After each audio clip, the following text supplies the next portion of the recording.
मित्रों नमस्कार, मैं हूं भानु प्रताप सिंह। आज मेरे साथ हैं आगरा के जाने माने उद्योगपति, नेशनल चैम्बर आगरा के अध्यक्ष, और पिछले 100 दिन में उन्होंने हर दिन काम किया। बहुत बड़ी बात अपने आप में ये है। ऐसा प्राइवेट संगठन में होता नहीं कि हर दिन काम हो, ऐसा किसी संगठन में नहीं होता है, पहली बार हुआ है। और शीतगृह संचालक हैं आगरा में। हर साल एक अंतर्राष्ट्रीय राष्ट्रीय संगोष्ठी कराते हैं, सम्मेलन कराते हैं शीतगृह संचालकों का। और सबसे बड़ी बात, एक बहुत बेहतर इंसान हैं, मददगार हैं सबके, और आजकल उद्यमियों की सेवा में लगे हुए हैं। उनके पास एक पूरी टीम है जो उनके साथ रहती है। आज उनसे जानेंगे उनकी जीवन के तमाम पहलुओं के बारे में, निजी जीवन के बारे में, कि उन्होंने कैसे कैसे छात्र जीवन में क्या किया, वैवाहिक जीवन में क्या करते हैं, कैसे कैसे आगे बढ़े हैं। जानेंगे उनसे पूरी बात। बहुत स्वागत है आपका राजेश जी। मुझे आशा है मेरे सवालों पर सही से जवाब देंगे, सत्यता के आधार पर। आप बड़े उद्योगपति हैं, लेकिन आपके जीवन का लक्ष्य क्या था? देखिए, मैं एक उद्योग और व्यापार के एक मेरा परिवार का जो बैकग्राउंड है, जो संस्कार है, वो सब उद्योग और व्यापार से जुड़ा हुआ था। मेरे 4-5 पीढ़ी का व्यापार, जो मेरे बुजुर्ग हैं, मेरे बाबा के पिताजी सभी पहले ट्रेडिंग करते थे, चावल की, गुड़ की। उसके बाद दाल मिल लगे, फिर फाउंड्री लगी, फिर हमने कोल्ड स्टोरेज और अब फ्रोज़न में आए हैं। तो बहुत ही पिछले 100 साल से ये व्यापार और उद्योग। आप ऐसा बनना क्या चाहते थे, बताइए। देखिए, मेरे पेरेंट्स तो और मेरे माँ बाप तो ये चाहते थे मैं इंजीनियर बनूं। अच्छा। क्योंकि मेरे पास साइंस थी। हाँ। लेकिन किसी वजह से मैं नहीं बन पाया, तो मेरा छोटा भाई इंजीनियर बना। अच्छा। और मैं अपना बीएससी पूरा करने के बाद फिर मैंने सीए ज्वाइन कर लिया था। अच्छा। सीए भी मैं पूरा नहीं कर पाया, उससे पहले ही मैं अपने काम पर बैठ गया। इसलिए जानकारी मुझे साइंस और लॉ और चार्टर्ड अकाउंटेंट। सबसे ज़्यादा क्या पसंद है आपको? हमारे परिवारों में ज़्यादातर अरहर की दाल चावल और पूरी आलू की सब्जी, ये चीज़ें ऐसी होती हैं जो सभी लोग अच्छी लगती हैं। और ज़्यादातर यही बनता है, क्योंकि हमारा पहले फैक्ट्री में खाना जाया करता था। तो वही पैक होके जाता था, रोटी दाल चावल सूखे आलू। ये तो हम भी खा लेते हैं। हाँ, तो यही सब सादा खाना ही जीवन में। माँ के हाथ का छाड़ता है कि पत्नी के हाथ का? माँ का साथ बहुत जल्दी छूट गया था जब मैं 27 साल का था। लेकिन माँ का खाना का कोई मुकाबला नहीं होता है। लेकिन जब से धर्मपत्नी ने अपनी जिम्मेदारी संभाली है तो बहुत अच्छी तरह संभाल रही है। दोनों के भोजन में कोई अंतर महसूस होता है क्या आपको? नहीं, एक में ममता है, स्नेह है, एक में प्यार है। अच्छा, कभी पत्नी ने आपको अपने हाथ से खाना खिलाया है? अभी तक इतना बीमार तो नहीं पड़ा हूँ कि जब पत्नी खाना खिलाए। हाँ, एक बार हाथ टूट गया था तो 2-3 दिन के लिए खिलाया था। खाना तो प्रेम से खिलाया था। आप तभी प्रेम से खिलाया था। कभी आपने खाना खिलाया पत्नी को शुरुआत के? हाँ, वो भी 2-3 बार सघन बीमार हुई, कोरोना हुआ, डेंगू हुआ, तो उस समय मैंने भी सेवा। आपसे यहाँ पहले आ गया था, योगेश जी यहाँ बैठे हुए थे, योगेश साहब। उन्होंने एक बात बताई मुझे आपके बारे में। हाँ। कि आप भीषण सर्दी में, भीषण जब गर्मी सर्दी पड़ती है आगरा में, तो आप नहाते नहीं रोजाना? नहीं, हमारे यहाँ ये ऐसी कोई परंपरा नहीं है। नहाने का तो रोज ही है। बस ये अलग बात है, गर्म पानी से नहाओ, ठंडे पानी से नहाओ, वो तो मौसम ऋतु के हिसाब से। रोज नहाते हैं? हाँ, डेली। आप गवाए सीताराम जी, नहाते वैसे रोजाना क्या? मैं समझता हूँ कि आगरा का जो एटमॉस्फेयर है उसमें हर एक लगभग रोज नहाते हैं। आप? मैं तो 2 बार भी नहा लेता हूँ। आप जाते हैं घूमने बाहर? हाँ। तो कौन सा स्थान चलता है घूमने में आपको, क्या अच्छा लगता है? देखिए, ज़्यादातर तो व्यापार और उद्योग के सिलसिले में मैं बहुत बाहर गया हूँ, उसी में मैं अपना घूमना भी कर लेता हूँ। लेकिन जहाँ भी है समुद्र का किनारा अच्छा लगता है। ओके। आपकी हॉबीज क्या हैं? दिन भर कुछ ना कुछ क्रिएट करते रहना, दिन भर कुछ ना कुछ नया करते रहना, नई सोच, नई रोज स्थापित करना सोचते रहते हैं। ये भी है, और नया काम करना, कुछ जनमानस के हित में, कुछ अपने हित में। कुछ साहित्य? स्पोर्ट्स में मैंने क्रिकेट और टेनिस खेला है बहुत। अच्छा, खेला है ना। आपको पसंदीदा गाना गुनगुनाते हैं आप? गाने बदलते रहते हैं मौसम के हिसाब से। कुछ नए गाने आते हैं, कभी कभी माइंड पे स्ट्राइक कर जाते हैं। आज मैं गाना सुन रहा था, लगी आज सावन की फिर वो जली है। क्या बात है। विनोद खन्ना जी का बड़ा चांदनी पिक्चर गाना था, तो बड़ा अच्छा गाना है वो एक। तो मैं आज उसी को गुनगुना रहा था। ओके। कभी बाथरूम में गाना गुनगुनाया आपने? नहीं, मैं बाहर ही गुनगुना लेता हूँ। बाथरूम में तो और काम बहुत होते हैं, पहले वही काम निपटा।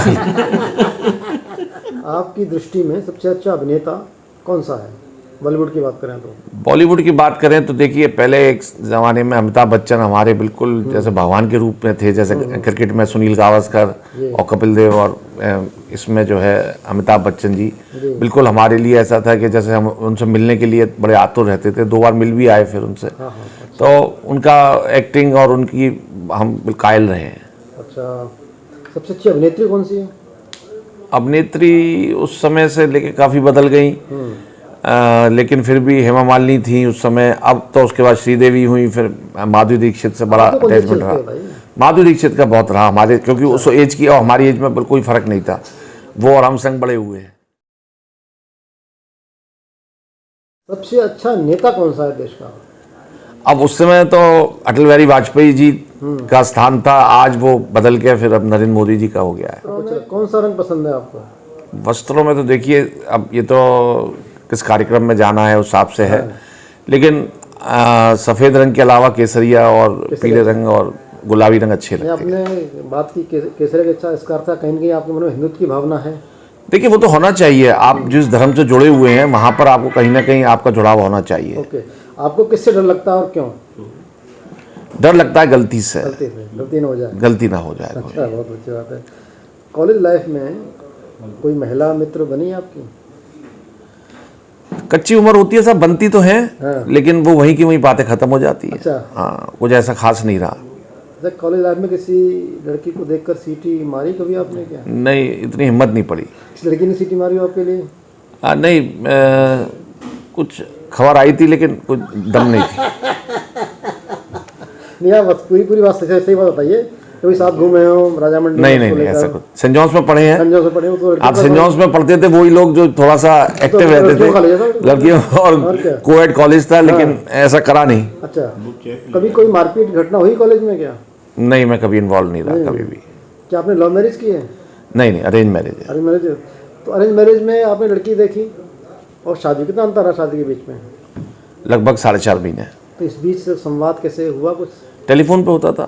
वो फरीदाबाद मेरी शादी हुई है, तो मैं बाहर थे, तो मैं 6-7 बार मिलने भी गया, हर 15-20 दिन में मिलने भी चला जाता था। हाँ। और अब तो बहुत ज़्यादा बातें होती हैं, पहले कम होती थी। पहले एक थोड़ा पर्दा था। मेरी शादी को 30 साल हो जाएंगे इस बार, तो थोड़ा पर्दा था, लेकिन फिर भी हम बात कर लेते थे। तो क्या बात करते थे फोन पर? बस यही, मौसम कैसा है, तुम्हारे यहाँ कैसा है, इससे ज़्यादा हिम्मत नहीं पड़ती थी। अच्छा, ऐसा कोई वाकया जब आपकी तकरार हुई हो पत्नी से, उन्होंने मनाया हो आपको, आपने मनाया हो उनको? ये तो चलता रहता है, छोटी मोटी तो रोज ही हो जाती है। अब इतने देर आप घर से बाहर रहेंगे और घर के कामों पे कम ध्यान देंगे, तो फिर थोड़ा बहुत समस्याएं तो रहेंगी। मतलब जो मेरे घर में, आपके घर में? अच्छा,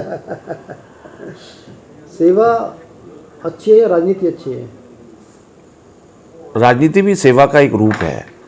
तो राजनीति को सेवा के रूप में करें तो राजनीति भी कर सकते हैं और सेवा भी कर सकते हैं। राजनीति तो पैसे कमाने का माध्यम है सब। देखिए, वो दूसरा रूप है उसका। तस्वीर के 2 रूप है तो सेवा का प्रकल्प ही। और जैसे मोदी जी कहते हैं वो प्रधान सेवक हैं, तो राजनीति, सबसे बड़ा राजनीतिक जब ये कह सकता है वो प्रधान सेवक है, तो सेवा तो है। कितनी बार झूठ बोलते हैं, बोलना पड़ता है आपको? झूठ परिस्थिति कभी कभी बुलवा लेती है, लेकिन मैं चाहता हूँ ऐसे में कि शांत रह के वो समय निकल जाए तो ज़्यादा अच्छा है। बहुत ऊंचाई दी है, तो इसका सीक्रेट क्या है, इसका रहस्य क्या है आपकी सफलता का? कुछ तो किस्मत होती है, भाग्य होता है, पूर्वजों के संस्कार हैं, और आपकी अपनी मेहनत है। अच्छा, ये सब चीज़ें मिल जाएं तो फिर सोना, मिट्टी भी सोना बन जाती है। आपको आगरा पसंद है और क्यों? आगरा में पैदा हुए, आगरा में ही रहे हैं, 53 साल हो गए हैं आज। तो अब जुड़ाव इतना है कि और कहीं जाके 3-4 दिन बाद लौटने का आगरा में मन करता है। अच्छा, ये संतुष्ट अपने जीवन से? हाँ, संतुष्टि अगर नहीं होगी तो आजकल तो यही है कि जो प्राप्त है वही पर्याप्त है। बहुत अच्छी बात है। ऐसा कोई किस्सा जीवन का जो सबको शेयर कर सकें, कुछ प्रेरणा मिले लोगों को? देखिए, मेरे जीवन में बहुत बड़ा एक्सीडेंट मेरा कार का हुआ था, और मेरे को हल्का हल्का होश था जब डॉक्टर ने मेरे इन लॉज से कहा कि इनकी आज रात तक डेथ हो जाएगी। अच्छा। और मैं उस समय जब सीटी स्कैन से निकला तो मुझे ज़रा सा होश आया, तो मेरे को पता लगा कि मैं शायद बचूंगा नहीं अब। मैंने वो समय देखा है, तो उसके बाद से मेरे जीवन में एक बदलाव आया, और मैंने आधी ज़िंदगी अपनी पब्लिक के लिए देने के लिए मैंने मन बनाया कि अब ये दोबारा जो पुनर्जन्म हुआ है, मैं बच गया बाई चांस। तो उससे फिर अब मैं, जब से ही मैं अपनी व्यापारिक राजनीति में और जहाँ भी सेवा प्रकल्प आते हैं मैं उसको कोई नहीं छोड़ता हूँ। अब आप मानते हैं मेरी ज़िंदगी बोनस में चल रही है? हाँ, मेरी माँ और मेरे पूर्वज, मेरी माँ ने अपनी ज़िंदगी मुझे दी है, वो तुरंत चली गई, उनका एक्सीडेंट नहीं हुआ था और वो अपनी सवाल ज़िंदगी। है, ऐसा मानते हैं कि जो उद्यमी व्यापारी है, अगर वो चोरी न करे, बिजली की चोरी, टैक्स की चोरी, तो वो सफल नहीं हो सकता है। आपका क्या मानना है?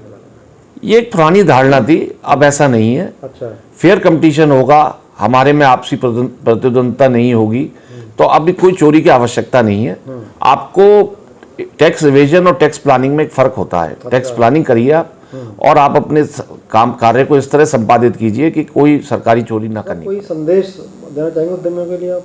मैं यही संदेश देना चाहता हूँ कि दूसरों पे आरोप लगाने से पहले आप अपने गिरेबान में जाके अपनी कमियां ढूंढें, और अगर आप अपनी कमियां ढूंढ लेंगे और अपने उस पर कार्य करेंगे और अपना सही निस्वार्थ और थोड़ा सा सेवा भाव से कार्य करेंगे तो सारे कार्य आपके संपादित होंगे। बहुत बहुत धन्यवाद भाई साहब। धन्यवाद।